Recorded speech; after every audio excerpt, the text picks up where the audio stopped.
Hard to maintain any fantasy for long. Mind you, this wasn't just abstract cynicism talking. It came from months of experience. And in my months of experience, I'd learned that even when these internet women weren't lying about important things like age, then they were lying about ridiculous things. Things I wouldn't have even cared about had they told me the truth. But when I discovered they lied about it, I had to assume it meant something. Last month, for example, I went out with this divorced real estate agent from Baton Rouge named Usha. She lied about all kinds of trivialities.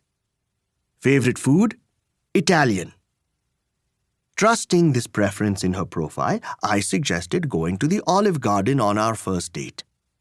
It had been a tiring 6-hour drive from Claiborne to Baton Rouge, but I wanted to show her that I was sensitive to this detail about her, that I cared enough to remember.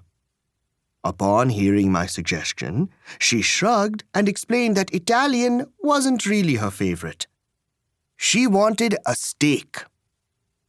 Feeling rebuked, I asked her why she didn't just say steak on her profile. She replied that she was afraid of scaring the divorced and widowed Hindu vegetarian men from answering.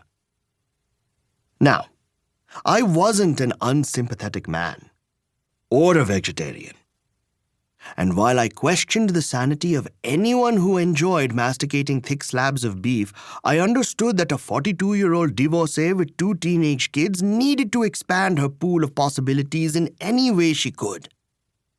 Only that wasn't all.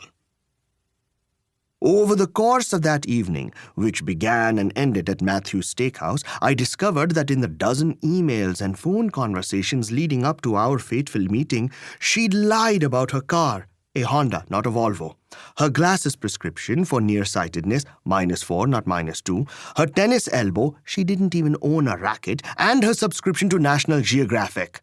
Ha! None of those things in isolation would have caused me to do more than raise a puzzled eyebrow. But read together, the insignificance of those lies added up to one significant thing. She was a liar. There had been countless such evenings. During the long and sometimes multi-state drives back home, when disappointment sat in the back of my throat like undigested food, I'd say to myself, "Enough, old man. Enough of this silly business."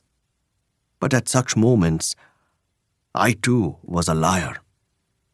For within minutes of pulling into my garage, I'd head straight for the buzzing glow of my computer. I'd check for new responses, answer the promising ones, and update my profile. The 3-step ritual that had become second nature to me, like the windshield to rearview mirror to speedometer visual reflex of driving. Nikesh called me, hooked.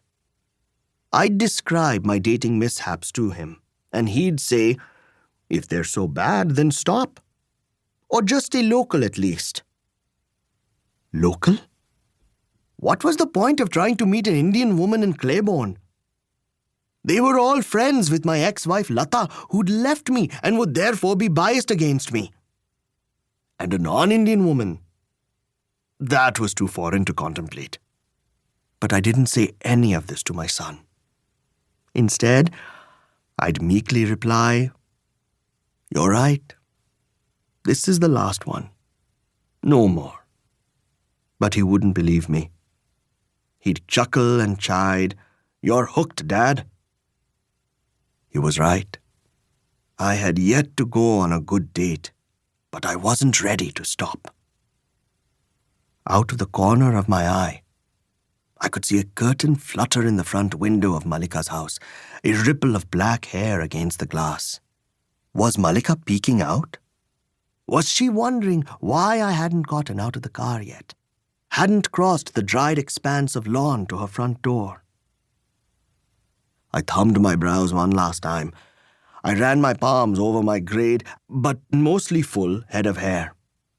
I unbuckled my seatbelt, leaned forward, and then fell back again, my back hitting the leather with a loud smack.